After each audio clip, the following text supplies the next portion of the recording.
Programme में दोबारा खुश आमदीद। तो अभी आपने सुना खबर कि अमेरिकी वज़ीर ख़ारजा ने तुर्की और सऊदी अरब से रब्ता किया है। उनका रोल बहुत अहम रहा है और ये रोल भी बहुत अहम रहा है कि पाकिस्तान के साथ इस वक्त मुश्किल वक्त में सबसे बड़ा जो साथ दिया वो चीन ने दिया है, उसके बाद तुर्की ने दिया है और अज़रबैजान ने दिया है। ये हमें याद रखना चाहिए कि मुश्किल वक्त में जो साथ खड़े रहे हैं असल दोस्त वही होते हैं, वो नहीं है जिनकी चमड़ी गोरी हो या जो बाहर के मुल्कों में रहते हों और पाकिस्तान के अंदर पाकिस्तानी और पाकिस्तान के बाहर रहने वाले पाकिस्तानी जिन्होंने इस मुश्किल वक्त में पाकिस्तान की फौज पर, अगले मोर्चों पर लड़ने वालों पर दबाव डाला, उनको ताने दिए कि आप कुछ नहीं कर सकते। हालांकि एक मिलिट्री स्ट्रैटेजी होती है विच टेक्स टाइम, लेकिन इसके बावजूद वो ताने दे रहे थे और मुसलसल ये कह रहे थे, ये तासुर पैदा कर रहे थे कि अमेरिका के कहने पर हमने लाइन ली हुई है, हमारे आर्मी चीफ ने या प्राइम मिनिस्टर ने, और एक फिक्स मैच इंडिया के साथ खेला जा रहा है क्योंकि मोदी को वहां पे प्रॉब्लम है, जनरल आसिम मुनीर को यहां पे प्रॉब्लम है। आज उनके सबके मुंह बंद हो गए और जो नाम रखा गया इस ऑपरेशन का वो भी बहुत आला था, बहुत सोच समझ के। एक मैं मीम पढ़ रहा था, उन्होंने कहा कि अब पाकिस्तान को देर इतनी इसलिए लगी है ऑपरेशन लॉन्च करने में कि जो हमारे हवालदार और सूबेदार जो अगले मोर्चों पर बैठे हुए हैं, वो ये ऑपरेशन का नाम बड़ा मुश्किल था, उन्हें याद करने में थोड़ा टाइम लग गया, इसलिए लेट हो गए। तो सॉरी अबाउट दैट। और सुने अगले मोर्चों में जो हमारे एक जवान बैठे हुए थे और उस मुश्किल वक्त में, उस स्ट्रेस में, वो अपनी कौम को क्या पैगाम दे रहे थे, वहां बैठ के भी जरा सुने। अस्सलाम वालेकुम, क्या हाल है फिर पाकिस्तानी हो? ठीक हो? बर्दाश्त को नहीं थोड़े थोड़ा हौसला रखा करो, एतमाद रखो साढ़े से। कम पता पा नहीं देता, फिर टेंशन नहीं गिरनी। और कहते क्या कुत्ता बड़ा भौंकना है उस मुल्क मेजर आरिया। आखो जरा आवे सामने, इतने आवे ना सामने है एक ही ढोल से कबल सारी उसने खत्म। खुश रह करो, बाद में परेशान न तय करो, थोड़ा जिहा टाइम दो, अगले पिछले बदले पूरे पूरे। तो आपने सुना, वो कह रहे थोड़ा टाइम दे, अगले पिछले बदले सारे पूरे कर देंगे, और कर दिए। आज फजर से जोहर तक का वक्त ये पाकिस्तानी को हमेशा याद रखना चाहिए। हो सकता है कुछ अरसे बाद प्रोपेगेंडा किया जाए कि पाकिस्तान की मिलिट्री विक्ट्री नहीं थी, क्योंकि इंडियन फिल्में बनाने में और साथ जब वो आइटम सॉन्ग उसमें डालेंगे तो पाकिस्तानियों ने घुंघरू तोड़ देने, वो फिल्में देख देख के उन्होंने कहना इंडिया ठीक कह रहा है। तो सोचिएगा, ये मीडिया जो है, इसके इंडिया ने किया, मीडिया पे हम बात करेंगे, लेकिन टेंशन नहीं लेनी। और गौरव आर्या ने जो कुछ किया वो भी है, लेकिन एक जो पाकिस्तान की एयरफोर्स ने आज घुस के, जिसे मारना कहते हैं, जिसका हम इंडियन फिल्मों में सुनते रहे, इंडिया के मीडिया पे देखते रहे, घुस के मारना क्या कहते हैं, जब वो वापस आए तो जश्न कैसे मनाया गया, ज़रा देखिए। जब हम ये देख रहे तो मैं और तलत बात कर रहे थे कि ये लुड्डी है या गिद्दा कहते हैं इसको पंजाबी में, जो भी है बहुत मज़ेदार है। और आज कौम बहुत खुश है, लुडियाँ भी डालेगी, गिद्दे भी और भंगड़े भी और खटक डांस भी। तलत साहब, जो अभी मैंने बात की है पाकिस्तान के दोस्तों की, हमने देखा है कि हमने पिछले कुछ सालों में चीन के साथ हमारे ताल्लुकात थोड़े टेंस रहे हैं, मैं कशीदा नहीं कहूँगा, टेंस रहे हैं, वो वार्मथ नहीं। जब हम ये देख रहे तो मैं और तलत बात कर रहे थे कि ये लुड्डी है या गिद्दा कहते हैं इसको पंजाबी में, जो भी है बहुत मज़ेदार है। और आज कौम बहुत खुश है, लुडियाँ भी डालेगी, गिद्दे भी और भंगड़े भी और खटक डांस भी। तलत साहब, जो अभी मैंने बात की है पाकिस्तान के दोस्तों की, हमने देखा है कि हमने पिछले कुछ सालों में चीन के साथ हमारे ताल्लुकात थोड़े टेंस रहे हैं, मैं कशीदा नहीं कहूँगा, टेंस रहे हैं, वो वार्मथ नहीं थी दोनों अतराफ में जो कि होनी चाहिए। और अभी जो कुछ हुआ है और जो ये वॉर लड़ी गई है, एयर वॉरफेयर, 125 जहाज़ों ने जिसमें हिस्सा लिया, अब ग्लोबल मिलिट्री एकेडमी में वो पढ़ाई जाएगी वो वॉर, और उसमें J-10C PL-15 उसका यूज़ राफेल के ख़िलाफ़, और फिर इसराइल की जो ड्रोन टेक्नोलॉजी है, S-400 है। क्या कहेंगे आप, पाकिस्तान को इस वक्त चीन के साथ ताल्लुकात बेहतर कितने करने की कितनी ज़रूरत है? आयुष के मैं आपको वो तमाम चीज़ें बता सकता एयर वॉरफेयर के बारे में जो मैंने 48 घंटे पहले एक 6.5 घंटे की ब्रीफिंग और टूर के दरमियान गैदर की। आई विश मैं आपको बता सकता कि किस किस्म के वॉर और ऑप्स रूम हमारे यहाँ पर मौजूद हैं। आई विश मैं आपको वो नेटवर्क के बारे में अपनी आम फहम ज़बान अगर मेरे पास होती, क्योंकि मैं एक्सपर्ट नहीं हूँ, समझा सकता कि हमने वॉरफेयर को किस लेवल के ऊपर ले लिए हैं। ये जो आपको आउटकम नज़र आया एयर वॉरफेयर का, ये अगर 10% है, अगर 10% है, हालांकि तारीख आपने कहा है कि ये 10% अगर ये 10% है तो जो बैक एंड के ऊपर तैयारी है वो 110% है। So you can only imagine कि अगर आपको सामने नजर आ रहे हैं 80 जहाज बामुकाबला 35 जहाज और 80 जहाजों की फेंटी लग रही है, अगर राफेल जो है वो गिर रहा है लाइक 9 पिन्स, तो कितना बड़ा वाकया है। लेकिन इसको आप मैग्नीफाई करें, 90% ज्यादा लेके जाएं बैक एंड के ऊपर। मैंने वो तमाम जब नेटवर्क देखा तो मैंने जो साथ मेरे गाइड थे, मैंने उनको कहा जी कि मुझे यूँ लगता है कि मुझे आप एलन मस्क के शहर में लेके जा रहे हैं विदाउट एलन मस्क, क्योंकि मुझे एलन मस्क बिल्कुल पसंद नहीं है। It is an incredible place to be. अच्छा, अब चाइनीज आपका जिक्र मुझे कंप्लीट करने दें, जरा आपके सवाल की तरफ आ रहा हूँ। Chinese have been very good friends with us, लेकिन जो सबसे बड़ा डिफेंस कोऑपरेशन चाइनीज के साथ हमने किया है अमंग अदर, मैं एक इंटरप्ट करूं, वो ये जो आप बता रहे थे वहां पे जो आपने माहौल देखा, एक स्ट्रेस टेंशन जंग चल रही है और which could have led to nuclear war, अल्लाह ना करे, लेकिन उसमें जो जिस तरह वो काम थे, कंपोज थे, उनका जो प्रोफेशनलिज्म था, उसके बारे में भी थोड़ा सा कौम को बताएं ताकि कौम भी थोड़ा मैं तो हाईटेक की बात कर रहा हूँ। जो लोग थे वो इतने काम थे कि जितने अगर हमारे एंकर्स कुछ काम डाउन हो जाए तो स्क्रीन्स भी काम डाउन हो जाए। अगर जो हम तमाम अपने मीडिया को सलाम पेश करना चाहिए। मैंने एक और प्रोग्राम में भी कह रहा था कि हम बहुत तनकीद करते हैं ना सोशल मीडिया के ऊपर, लेकिन जब से हिंदुस्तान का सोशल मीडिया देखा है, मुझे दिल करता है कि अपने सोशल मीडिया वालों के साथ हाथ मिलाऊं कि यार बहुत अच्छे हैं, कम से कम उस तरह के नहीं है। तो बहुत काम थे, वो हमारा कंपैरिजन बनता नहीं है, इतने लेवल पे, लेकिन बहुत काम थे। ये इंटीग्रेटेड वॉरफेयर थी जी पिछले 3 साल के अंदर। We have to hand it to air chief marshal Zaheer Ahmed Babar साहब सिद्धू कि 3 साल के अंदर उन्होंने इस एयरफोर्स को ट्रांसफॉर्म किया। मैं उन जगहों पर खड़ा था अबसार जहां पर सड़क गुजरती थी और संतरीज का केबन होता था, वहां पर आपने एयर वॉरफेयर साइबर के नेटवर्क्स बनाए हैं जो ग्लोब के साथ कंपीट करते हैं। और साइबर वॉरफेयर से आपने उनकी 70% बिजली बंद कर दिया। और आप अगर उस नेटवर्क को देखें तो आपको अंदाजा होगा कि जो मॉडर्न वॉरफेयर है, जो हिंदुस्तान पाकिस्तान एंटिसिपेट ही नहीं कर रहा था पाकिस्तान की तरफ से, मॉडर्न वॉरफेयर जो स्क्रीनों के ऊपर लड़ी जाती है, वो इंटीग्रेशन के जरिए लड़ी जाती है और वो प्लानिंग जो है बिल्कुल वीडियो गेम्स की लेकिन उसमें काम और सुकून लेना, टेंशन नहीं लेना। आप चीन का बता रहे थे। चीन के लिए सबसे बड़ी इंडोर्समेंट पाकिस्तान के अंदर इन्वेस्टमेंट किया है पाकिस्तान की अपनी परफॉर्मेंस से। जिन टेंशन्स का आप जिक्र करते हैं, जब वो कहते हैं कि हमने सीपैक चलाना है और दहशतगर्दी के वाकयात अगर फैलते हैं तो वो फिर देखते हैं कि हम इतनी सपोर्ट भी कर रहे हैं और हमें तहफ़्फ़ुज़ नहीं मिल रहा। यही आर्गूमेंट होता था। अब तो खैर उसमें काफ़ी तब्दीली आई है। पाकिस्तान के अंदर जो डिफेंस कोलाबोरेशन में जो उनकी इन्वेस्टमेंट है, आज पाकिस्तान ने सबसे बड़ी मार्केटिंग की है चीन के असले की। आपको डॉक्टर साहब को भी याद होगा और आपको भी याद होगा, हमारी पाकिस्तान के दिफा के बारे में कोई बहस और कोई आर्गुमेंट और दलील कंप्लीट नहीं होती थी जब तक हम F-16 का जिक्र नहीं करते थे। आपने हजारों घंटों की ट्रांसमिशन की है, डॉक्टर साहब आपने भी सुनी होगी। F-16 का नाम एक मरतबा आया नहीं आया। ये है उस टेक्नोलॉजी की कामयाबी। ट्रांसफर, और इंडिया ट्रांसफर कर रहा है रशियन से वेस्टर्न, और उसका हाल देखें क्या हुआ, और हमारी ट्रांसफर कितनी स्मूथ है। अगला जो एयर शो होने वाला है उसके अंदर आप देखें, एयर शो को फारे करके रख दिया है। वजह क्या है? बिल्कुल, उसके अंदर तमाम वेस्टर्न टेक्नोलॉजी ने डिस्प्ले होना था। अच्छा, मैं ये प्रोफेसर आदिल नजम साहब को यहीं से आगे लेके जाऊंगा इसी बात पे। बताइएगा, पाकिस्तान ने जो मार्केटिंग कर दी है, मैं एक तजारती सवाल आपसे करना चाहता हूँ चाइनीज़ टेक्नोलॉजी की। उस पर पाकिस्तान को कुछ रियायत तो मिलनी चाहिए ना। पाकिस्तान सबसे बड़ा असले का ख़रीदार भी है चीन का। तो आप क्या समझते हैं कि इंटरनेशनल लेवल पे जो चीन की, एक मैं बात आपसे शेयर करना चाहता हूँ जो यहाँ पे मैंने पढ़ा 2-4 जगहों पे, कि डीप सीक उनकी एक ऐप लॉन्च हुई थी जिसमें एक ही दिन में उन्होंने $1 ट्रिलियन अमेरिकन का डूब गया और चाइना एकदम से लीप फॉरवर्ड किया उसने टेक्नोलॉजी में। अब वो कहते हैं कि ये मिलिट्री जो वॉरफेयर है और इक्विपमेंट है, उसमें ये डीप सीक मोमेंट था जो पाकिस्तान और इंडिया की एयरफोर्स के दरमियान जो जंग हुई है 125 तैयारों की, और जिसमें J-10C, F-17 और दूसरी तरफ से राफेल, मिराज और Su-30 थे। आप क्या समझते हैं कि वाकई ये डीप सीक मोमेंट है मिलिट्री वॉरफेयर में? 100% एंड मे बी 120%।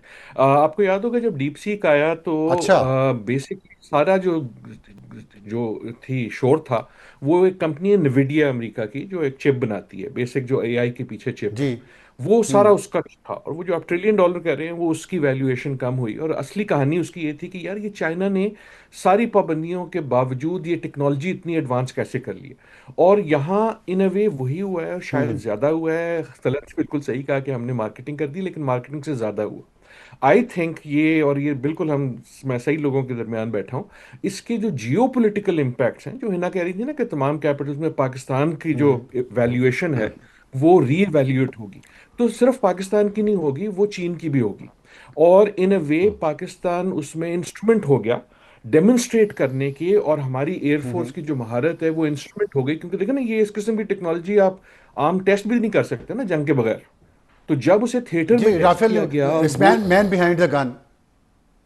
हाँ, जब इतनी सुपीरियर हुई ना सिर्फ टेक्नोलॉजी बट दी फोर्सेस, तो इन अ वे जो बैलेंस ऑफ, जो perceived balance of technological power है मिलिट्री में, उसको क्वेश्चन हो गया ना। तो इस वक्त चाहे आप यूरोप में बैठे हो, चाहे आप रूस में बैठे हो, चाहे आप अमेरिका में बैठे हो, आई कैन बेट कि जब ये ट्रंप साहब जाएंगे सऊदी अरेबिया 2 दिन बाद, वहां ये भी बात होगी।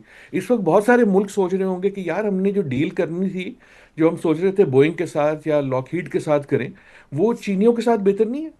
और इसमें सिर्फ जो आप कोऑपरेशन और की अभी बात तो कर रहे हैं, देखें ये तो तुर्की की भी डील एक चल रही थी पाकिस्तान राफेल की। के लिए, वो भी शायद कैंसिल होने जा रही है। और इसमें जो कहानी है वो सिर्फ टेक्नोलॉजी की भी नहीं है। वी नो कि पाकिस्तान और चीन की जो फोर्सेस के माबैन ट्रेनिंग में जो कोऑपरेशन रही है, देखिए that was also showing up कि जो कमांड थी उनके पास भी एक जी। नया जहाज था, जी। हमारे पास भी निस्बतन नया था, लेकिन और जो हमारी जो तलत उसकी ने कमांड थी। इंटीग्रेटेड सिस्टम की बात की है कि सारे स्क्रीन पे, उसमें भी एग्जैक्टली। पाकिस्तान और चीन का बहुत तावन है। और पाकिस्तान बिल्कुल रिसीविंग एंड पे नहीं है, पाकिस्तान ने हाँ। गिविंग एंड पे भी है। यस। पाकिस्तान ने बहुत सारी ऐसी चीजें तुर्की के साथ और चीन कंट्रीब्यूट किया, खुद बना के सिस्टम्स को इंटीग्रेट किया है उसमें, दोनों ममालिक के साथ। इसकी तो सिर्फ against I receiving I and पे नहीं नो है कि आज पाकिस्तान। का दिन, आज का दिन आई नो जी। नेगेटिव तो जी। मैं बिल्कुल ही नहीं होना चाह रहा, सीरियस बात का भी शायद नहीं है अब, क्योंकि इतनी खुशी की बात है। लेकिन एक ये भी ख्याल रखना चाहिए कि अमेरिका में see this, specially the US में सी दिस, कि यार ये लोग बहुत चीन के करीब हो गए। या कम से कम भारत उस कार्ड को भी प्ले करेगा। तो मैं जो बारी बारी बात कर रहा हूँ कि ये जो है ना मोमेंट, जब आप एक हायर लेवल पे हो, तो you should not leave lose that ground. हमारे पास बहुत से, जैसे तलत ने एक पूरी list the of diplomatic conversations हैं, जिनको हमें वार्म रखना है, जिसको हमें अपने इंटरेस्ट एडवांस करना है। और एक लफ्ज जो बिल्कुल आना चाहिए हमेशा, और शायद जितना आया उससे ज्यादा आना चाहिए, वो ये है कि कश्मीर, इन अ वे कश्मीर एज अ क्वेश्चन, जहां भारत का कहना ये है, भारत का मौकफ तो जो अपने दोबारा मुल्कों के पास जाता है वो वर्ल्ड कहता स्टेज है पे यार आ गया। इसका हल हो गया, ठीक हमने है। solution से हल कर ली। मैं we need to keep professor, saying मैं कि आता यार हूं ये आपकी हल तरफ, नहीं हुआ, दोबारा ये आता हूं। फिर होगा। ठीक है। बिल्कुल, ये तो आ गया, वर्ल्ड स्टेज पे आ गया। चलो ये बताइएगा, मैं आप 2-3 बड़े अहम सवालात हैं आपसे भी और प्रोफेसर साहब से भी करना चाहता हूं बिफोर वी वाइंड अप। लेकिन एक उससे पहले आपसे एक बात करना चाहता हूं, वो पैरिटी वाली बात, कि हम पैरिटी रिस्टोर करने की कोशिश करते रहे। मैं हो सकता है गलत हूं, या मेरी फीलिंग्स गलत हों, आपकी राय लेना चाहता हूं। आप मुझसे हमेशा ही ज़्यादा मैच्योर रहे हैं। लेकिन ये बताइएगा कि क्या मुझे महसूस हो रहा है कि शायद हमें इंडिया के ऊपर एज हो गई है अब, जो वर्ल्ड कैपिटल्स की बात हो रही है, हमारी रीअसेसमेंट होगी, हिना रब्बानी खैर कह रही थी, तो हम पैरिटी से शायद थोड़ा आगे चलेंगे, हम पैरिटी बेहतर पोजीशन में आ गए अब। देखें हिंदुस्तान। मिलिटरीली मैं बात करूं, इकोनॉमिकली बात नहीं मैं कर रहा, और टेक्नोलॉजिकली, और जो साइबर वॉरफेयर हुआ उसमें स्पेस जो इस्तेमाल हुई, इसमें हम उसके आगे चलेंगे, इंडिया से एज ले गए। देखिए, बहुत बड़ा एज ये है कि जब आपसे 4 गुना बड़ा मुल्क, आपसे तकरीबन 7 से 8 गुना बड़ी इकोनॉमी, जिसको दुनिया भर के अंदर पता नहीं किस पेडेस्टल पे रखा जाता है, जिसके एम्बिशंस हैं इंडियन ओशन से लेके और हाँ, दुनिया के दूसरे कोने तक, जो अपने आप को एम्बिशंस वो अगले कहते हैं ना, अगले जैसे मैच। अगले 20 साल में वो अपने आप को सुपर पावर मुकम्मल तौर पर मुतसव्वर करता है। जब उसके सामने आप उसके घुटने टिकवाते हैं, तो ये एक बहुत बड़ा एडवांटेज है आपके पास। तो पैरिटी से तो बात आगे निकलती है, निकल गई है, लेकिन आपको अगर एडवांटेज है। आना है कैटेगरीज के अंदर, तो देखें हिंदुस्तान ने तो ये कह दिया कि इकोनॉमी ऑफ स्केल है उनकी और पाकिस्तान की इकोनॉमी नहीं है, तो लिहाजा कन्वेंशनल वेपन्स में तो आपका हमारा कोई मैच ही नहीं है। ठीक है, वो पहले जो 2 राउंड्स हैं न्यूक्लियर के पास जाए बगैर Exactly. कन्वेंशनल वेपन्स के अंदर हमने एडवांटेज किया है। 4 राउंड, 4 राउंड, नैरेटिव, एयरफोर्स, नहीं ड्रोन। मैं काइनेटिक की बात कर रहा हूं, वो काइनेटिक की बात, अच्छा चलिए, काइनेटिक की काइनेटिक में बात भी कर, 3 तो है ना, डिटेरेंस की बात करो, 3 है, ड्रोन है, एयरफोर्स है और अब मिसाइल। तो जो न्यूक्लियर वेपन्स के बाद हम बात करते थे कि हमारी चूंकि कन्वेंशनल पैरिटी नहीं हो सकती, लिहाजा हम जरा चुप करके बैठे, वो हमने एडवांटेज अपना एस्टेब्लिश किया। सो कन्वेंशनल वेपन्स के अंदर हिंदुस्तान के लिए बहुत बड़ा धचका है कि Pakistan actually has an edge over them. Nuclear के अंदर तो अल्हम्दुलिल्लाह है ही, अगर आप वेपन टू वेपन देखें और डिलीवरी सिस्टम देखें, वो तो पैरिटी मौजूद है। न्यूक्लियर डिटेरेंस को भी हिंदुस्तान में याद रखें, उन्होंने तब्दील करने की कोशिश की। उन्होंने कहा कि न्यूक्लियर पावर होगी अपनी जगह पर, लेकिन न्यूक्लियर वेपन्स होते हुए हमने इनकी ठुकाई करनी है। तो वो न्यूक्लियर डिटेरेंस को भी वो खराब करना चाहता था, लेकिन अब न्यूक्लियर डिटेरेंस की वजह से ही तो इंडिया बहुत सारे लॉसेस हुए हैं इंडिया के इसमें, बहुत बड़ा। मुझे प्रोफेसर साहब ये बताइएगा कि जो इंडिया के लॉसेस हुए हैं बहुत सारे लेवल्स पे हुए हैं और एक्सपोज भी हुआ है। आपने कहा कि अब वो भी ये भी पेंट करने की कोशिश करेगा कि पाकिस्तान चीन के बहुत करीब जा रहा है। तो इस सूरत हाल में, और जबकि चीन ने हमारे साथ जो दोस्ती निभाई है, उसके बाद एक हमारा कल्चर भी तो है ना, हम बिल्कुल अमेरिकन या वेस्टर्न कल्चर की तरह तो नहीं हो सकते। तो एक कल्चर भी है, चाइना का भी एक कल्चर है, उसमें ये यारियाँ दोस्तियाँ बड़ी अहम होती हैं। तो आपके ख्याल में, आप अमेरिका में बैठे हुए हैं, पाकिस्तान को चीन के साथ बहुत करीब जाते देख के चैलेंजेस क्या होंगे, या चला जाए तो फिर क्या चैलेंजेस होंगे? देखिए, मेरा मौक़िफ़ तो हमेशा से यही रहा है और अभी भी यही रहा है कि जब ये तब्दीलियां होती हैं दुनिया में आलमी सतह पे, बड़ी ताकतों के जब हाथी लड़ते हैं, तो आपको नीवे नीवे ही रहना चाहिए और पाकिस्तान को अभी भी नीवे रहना चाहिए। पाकिस्तान से चीन की जो कुर्बत है वो कोई नई चीज़ नहीं है, कोई सरप्राइज नहीं होना चाहिए किसी के लिए। ना हमने छुप के उनसे जहाज लिए हैं, ना हमने छुप के उनसे ट्रेनिंग ली है, बट ना ही इसका ये मतलब है कि अब मैं चीन के कैंप में चला गया हूँ बाकी सारों से कुट्टी। सो पाकिस्तान को वही करना चाहिए जो वो करता आया है पिछले कुछ सालों से, कि पाकिस्तान का पहला मफाद पाकिस्तान, और हमें अमेरिका के लिए मैसेज पाकिस्तान का यही रहा है और रहना चाहिए कि हम तुम्हारे दोस्त रहे हैं और रहना चाहते हैं, लेकिन अगर दोस्ती की कीमत यह है कि हमें चाइना से दूर होना होगा, तो sorry, that is not possible. तो आई थिंक पाकिस्तान को कंसिस्टेंट रहना चाहिए। ठीक, लेकिन ऑन दी, जो मैं आपके एज की अगर एक छोटी सी मुझे डाल दें, अगेन मैं शायद प्रोफेसर हूं इसलिए, आई डू नॉट थिंक कि Pakistan has an edge at this point. मैं वो लफ्ज इस्तेमाल करूंगा जो गलत नहीं किया, पाकिस्तान हैज एन एडवांटेज। उस एडवांटेज को एज करने के लिए हमें और कुछ करना होगा। सबसे बड़ी गेम एक लफ्ज की जो है, जो अभी तक शायद हम एडवांटेज नहीं हासिल कर सके पिछले 15 दिनों में, अभी भी बाहर का अखबार कहानी ये शुरू करता है कि जी टेररिस्ट अटैक हुआ कश्मीर में, उसके बदले में भारत ने अटैक किया। We have to fight that argument कि यार ये टेररिस्ट अटैक से हमारा कोई ताल्लुक नहीं था, प्रूव दिस। तो जहां हमने शुरू किया था ना, we need to reaffirm that कि हम उधर ही खड़े हैं, कि this is not, we do not buy the fact कि ये तुम कहानियां बनाओगे और हर कहानी के बाद अटैक कर दोगे। ठीक ठीक। अब एक और इशू की तरफ जाना चाहता हूँ। पिछले कई सालों से हम पाकिस्तान के अंदर एक दहशतगर्दी की जंग लड़ रहे हैं, बहुत नुकसान उठाया हमने, उससे भी ज़ाहिर है कौम डिमोरलाइज भी होती है, सोचती है कि शायद हमारी कैपेसिटी या कैपेबिलिटी इतनी नहीं है। और फिर प्रोपेगेंडा पाकिस्तान के ख़िलाफ़ बहुत हुआ, फ़ौज के ख़िलाफ़ बहुत हुआ, ख़ास तौर पे पिछले 3 सालों में। और फिर अचानक हम देखते हैं कि इंडिया के साथ जंग होती है, तो एक नया पाकिस्तान, नई फ़ौज, नया आर्मी चीफ, नया एयर चीफ, वही पहले से भी यहीं पे थे, हमें उभर के सामने आते हैं, जिससे पूरी कौम का मोरल भी अप होता है और कॉन्फिडेंस भी रिस्टोर होता है, ट्रस्ट भी रिस्टोर होता है। तो क्या वजह है कि हम BLA और TTP को उतना इफेक्टिवली पिछले सालों में हैंडल नहीं कर पाए, लेकिन इंडिया को हमने ऐसा, माशाल्लाह, अल्लाह नजर बस से बचाया हमारी इस कैपेबिलिटी को। मैं बहुत इस मामले में थोड़ा सा वो हूँ इमोशनल। तो अब BLA और TTP के साथ पाकिस्तान हैंडल करने में एक एडवांटेज है। एडवांटेज है क्योंकि जिस फोर्स के ऊपर वो रिलाय करते रहे हैं, उस फोर्स की बड़ी ठुकाई हुई है। जो उनका स्पॉन्सर था, जिसके ऊपर वो तकिया कर रहे थे, जिसने उसको लॉन्च किया था कि आप अंदर से लॉन्च होंगे तो मैं बाहर से लॉन्च हो जाऊंगा और पाकिस्तान फारिग हो जाएगा। तो जिसने बाहर से लॉन्च होना था, जिसने फंड करना था, जिसने बैंक रोल करना था, जिसके ऊपर ये तमाम ग्रुप रिलाई कर रहे थे, जब वो देख रहे होंगे कि उस्ताद जी का ये हाल है, तो क्लासरूम का क्या हाल होगा? सो वी हैव अ उस्ताद जी नहीं, मैसिव वो तो एडवांटेज। बदमाश था यार, बोलिए number one advantage. Number two advantage क्या? हम इसको अंग्रेजी में कहते हैं मीली माउथिंग। मतलब ये है कि हम इधर की बात भी उधर की बात भी। पहली मरतबा हमने हिंदुस्तान के खिलाफ बैन अवी कोर्ट में, मीडिया में और अपनी पब्लिक के सामने बराह रास्त दहशतगर्दी को स्पॉन्सर करने का मुकदमा रखा है। इस मुकदमे को आपने इंटरनेशनल मुकदमे में कन्वर्ट करना है। जब आप कन्वर्ट करेंगे तो इन ग्रुप्स के गिर्द घेरा ऑटोमेटिकली तंग हो जाएगा।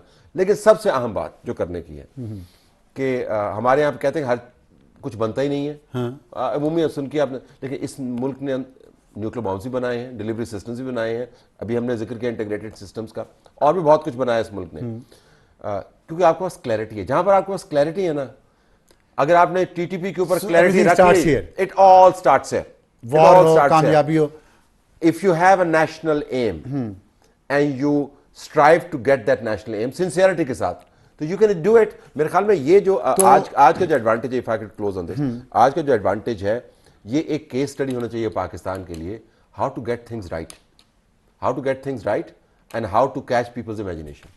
Very good. अच्छा ये बताइएगा कि जो अफगानिस्तान के तालिबान की जो हुकूमत है, उसको भी कुछ हमारे तरफ मोहब्बत में इजाफा होगा अब इस सर्रे के बाद? भाई जब बाबा जी की फैंटी लगी एज माय फ्रेंड फजर और जोर के दरमियान, देखें, तो उस वक्त अफगानिस्तान में इजलास हो रहा था, पाकिस्तान के सादिक साहब वहाँ थे, Exactly। चीन के साथ। एक मेरी दोस्त हैं, उन्होंने इनका नाम रखा हुआ the orange man. She said कि you are talking about this guy the orange, I don't trust the orange man. ये मूडी का उन्होंने नाम रखा द ऑरेंज मैन। तो ऑरेंज मैन के ऊपर काबुल का इतना तकिया था, तो ऑरेंज मैन जो है वो काफी ज्यादा आज नीला हुआ है बास जगह पे।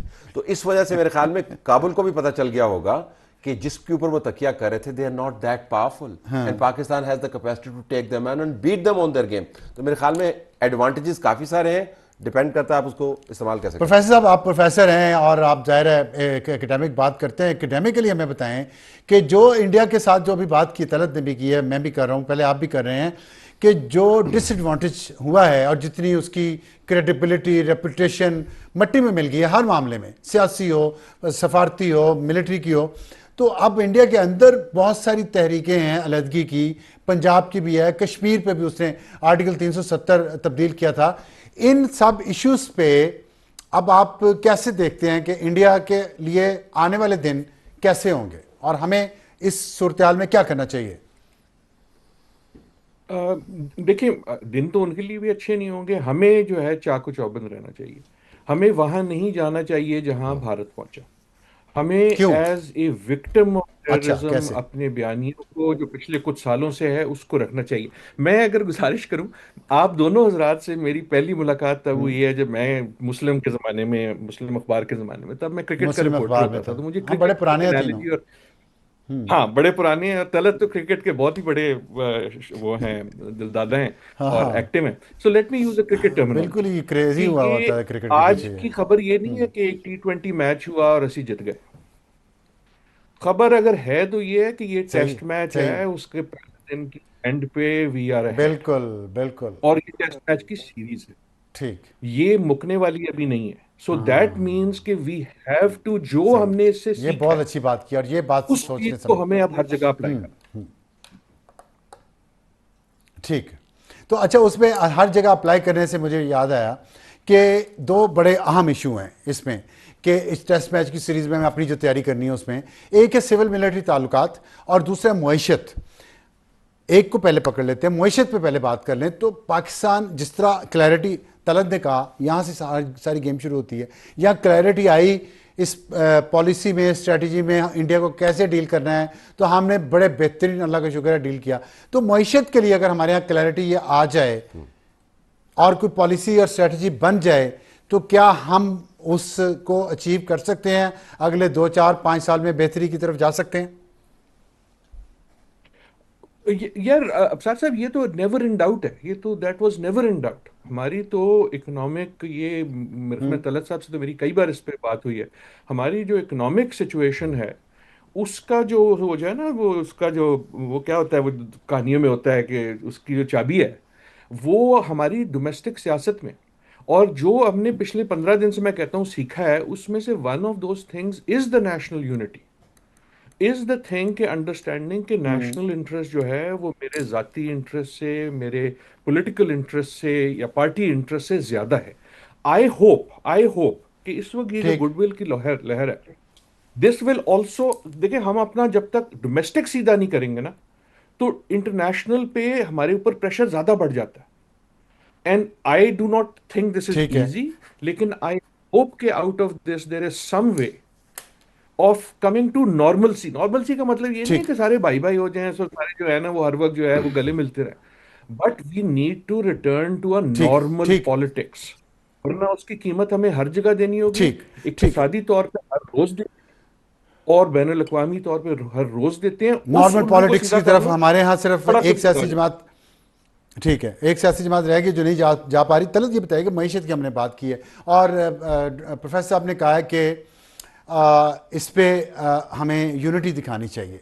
अब मैंने जो महसूस किया ज़िंदगी में, आपने भी किया है, प्रोफेसर साहब भी हमारे जितने पुराने हैं, कि यूनिटी इंडिया के मामले में तो आ जाती है, चाहे वो क्रिकेट मैच हो, चाहे ये जो टेस्ट मैच की सीरीज़ आज हमने, वैसे सुबह तो 2020 हुआ है, हाँ। हाँ टेस्ट मैच में 2020 हुआ है, ये माजिद खान ने लंच से पहले जो सेंचुरी बनाई थी, ये वही हुई है, बिल्कुल। ठीक है।